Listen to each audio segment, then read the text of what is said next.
What's up, guys? Sunglass Joe here, ready to talk about our first topic, the Mexican American War. The war lasting from 1846 to 1848 between Mexico and the United States, who had just obtained an area nearby known as Texas. Before we get into the war, let's dive in and see how it started and the upcoming of it. We first need to understand our buddy old pal, Andrew Jackson, the seventh president of the United States. Succeeding a failed attempt at a Whig victory by John Quincy Adams, Jackson was a Southerner at heart from Tennessee. He wanted to expand territory further to the right of the United States. Her manifest destiny, of course, everyone knows. Jackson had pushed him many times to make the area of Texas into a U.S. state and recognized as a state. Now, why do I bring this up, you may ask? I brought this up because of our other old unk pal, James K. Polk, the 11th president. Old young Hickory, after his very similar minded president, ally, Andrew Jackson, Old Hickory, Polk was a huge manifest destiner, if you will. He wanted to expand all the way to the west of the coast of the United States. There were two problems with that. One being Martin Van Ruin, with the 8th president who did not want to annex Texas, put in place movements to stop annexation to prevent war. The second reason is that Mexico, led by Santa Anna, had control over the area, and he is known to be a hothead and get mad at anyone threatening his glorious territory. Polk the Purposeful did not care whatsoever and invaded Texas in 1845. Now, all good and dandy, right? No one cares. Mexico disagreed they lost a territory. Absolutely not, sir. Mexico never recognized the Treaty of Velasco, showing that Texas was now a part of the U.S. The U.S. border was now to be presumed at the southern Rio Grande River, but Mexico claimed the border was the more northern Nueces River. I don't know if you can tell, but that's bad rhyme on both parts. Can't believe they would formulate a war over that silly thing. That's just crazy. To secure the area, Polk sent one Sam Houston to be the governor of the state. In his honor, the city of Houston would later be founded. November of 1845 was the month things started to pick up. Pay attention, guys. Polk sent John Slidell to negotiate with Mexico. The deal was in exchange for $30 million. Wow, that's like $1 billion current day. Mexico would grant them property of Texas and a part of Northern California as well. Mexico's leader at the time, Jose Joaquin, wanted to agree with this deal, but Mexican pride was too high, and they voted him out of the office. Wow, that's really bad. And refused the deal, still claiming to own Texas as well. Yep, they gave him the boot all right. See you later. Polk, knowing the Mexicans weren't going to back down, sent Zachary Taylor, the future 12th president, down to the Rio Grande, where the U.S. claimed its borders were. Taylor set up a fort which would later become known as Fort Brown. April 25th, 1846, the event that started it all. Captain Seth Thornton was sent to the contested Rio Grande area to make sure of no Mexican influence in the area. While he was there with a 70-man army, a cavalry charge of 2,000 Mexicans had arrived for an ambush attempt. 11 American soldiers were killed, with an additional 52 were captured, including Captain Thornton. Only 7 managed to escape captivity or death. This was the event that started the Mexican-American War. Settle in. Things got wild after this. War had finally begun. After the Thornton affair, the Mexican army surrounded a fort known as Fort Texas, near the Rio Grande River. In response, Polk sent Taylor down to the Mexicans laying siege. This would later become the Battle of Palo Alto. The U.S. side had 2,400 men, a decent difference to the Mexicans' 3,400 men. The U.S., despite having less people, had a much stronger cavalry and artillery weapons, which they mounted on their horses. With some clever maneuvering, the U.S. artillery fired upon the Mexicans, demoralizing their own artillery. Wow, rest in peace. Now that Marinero Arista, the general for the Mexicans, saw that they were losing, they hurried over to another side of the river to get a more terrestrial advantage. All in all, the first battle of the Mexican American War ended with the U.S. losing 9 men and Mexico losing 103, leading to an American victory in the Battle of Palo Alto. One day later, the Battle of Resaca de la Palma was another American victory, as the retreating Aristia was caught in another face-to-face battle, receiving 154 deaths, 156 missing as well. The U.S. only suffered 33 casualties, despite having a lot less troops, even with Taylor leaving some back at Fort Brown prior. On May 13th, 1846, Polk got word of the Thornton affair and officially declared war on Mexico, and it got passed by Congress, though it was opposed by former President Abraham Lincoln. Don't know if you heard of him, he's a pretty unknown president. After this battle, Santa Anna, the former president of Mexico, came back from exile and took back control of Mexico. If you can remember what I said about him earlier, he's a hothead. We'll see how this turns out.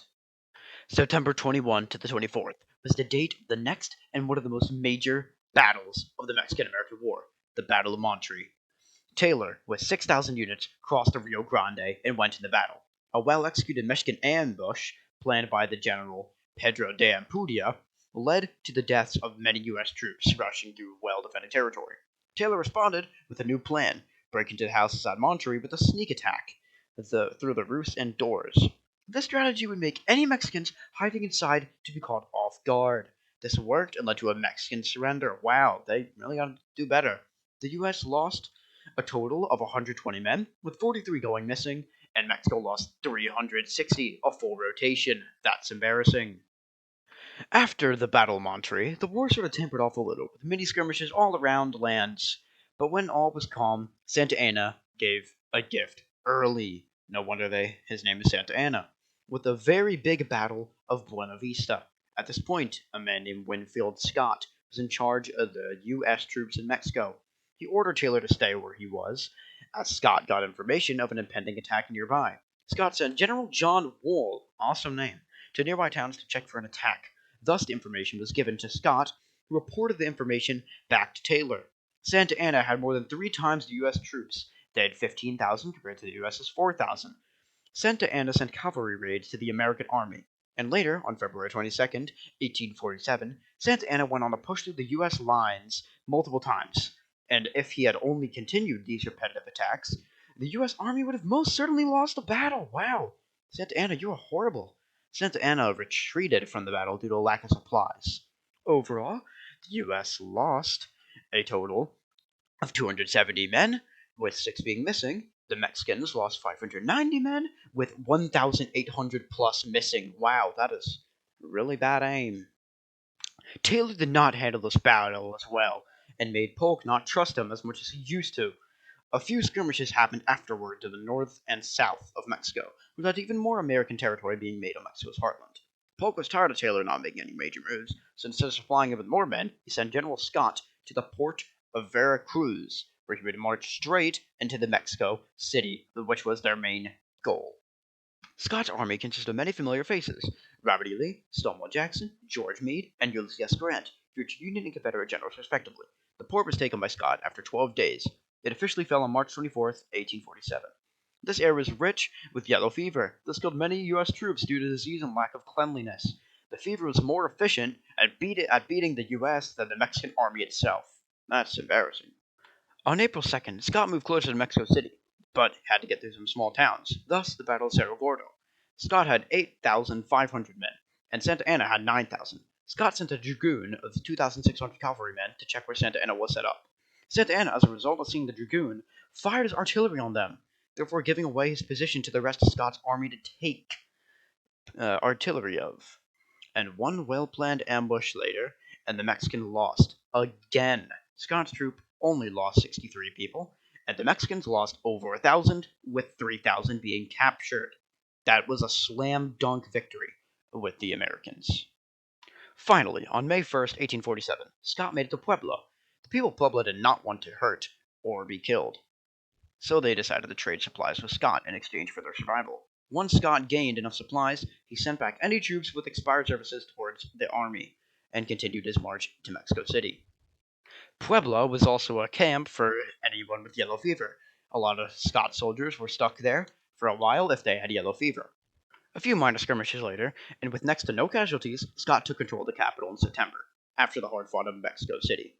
Scott had 20,000 men, and Santa Anna had 13,000 men, the first time the U.S. outnumbered the Mexicans. The U.S. managed to lose 1,600 killed, and the Mexicans lost 2,300, along with 3,000 captured. Another Mexican defeat. Have they ever won? Who knows if they will. We'll see. Santa Anna had one more chance to stop the U.S. He sent an army led by Joaquin Rey with 4,000 troops back to Puebla to retake the town and kill any soldiers. Puebla is used as a place of hospice for soldiers with yellow fever, as I stated earlier. Of the 3,000 troops, only 500 were fit to fight. Luckily for them, one Joseph Lane arrived with more troops at Veracruz. Santa Anna's men hadn't gotten a sufficient food supply since it got invaded. His army dissolved in a scramble for food, allowing Lane to take the town on October 12th. In total, the U.S. had 3,000 troops, lost 78. Mexico lost an unknown number and was a Mexican victory ? After the battle, Santa Anna had officially given up and threw in the towel, allowing himself to give up and also making Winfield Scott exile him to another island for the second time. Later, one Nicholas Trist and various Mexican diplomats would go ahead and sign the Treaty of Hidalgo on February 2nd, 1848, ending the Mexican-American War. With that signed, the war was over. The only question being, what would the U.S. do with their extra land? Well, John C. Calhoun, a very influential South Carolina senator, proclaimed that the U.S. should only have white free men, and not men of the Caucasian region within. His influence helped make the decision that the territory the U.S. would gain would only include modern-day New Mexico, Arizona, Nevada, California, and Utah, and some of Colorado and Wyoming. In the end, Polk would end up getting his dream of reaching the Pacific Ocean. Zachary Taylor would go on to be the 12th president, where he would die by drinking spoiled milk and cherries early on in his term. All in all, this is a slam dunk for the U.S. Army, and it wouldn't provoke any other unnecessary conflict. The U.S. would go on to be united as a whole nation under one government. Overall, the U.S. had 73,000 troops. 1,700 were killed, 11,500 died to disease, and 700 went missing. Mexico had 82,000 people, had 5,000 get killed, and 10,000 went missing. This is a slam dunk on the United States side. They won, never to face any problems ever, and would be completed as a whole nation forever. Until one day, a fort off the coast of one southern state, which will not be mentioned, was attacked. That's right, I'm talking about Fort Sumter.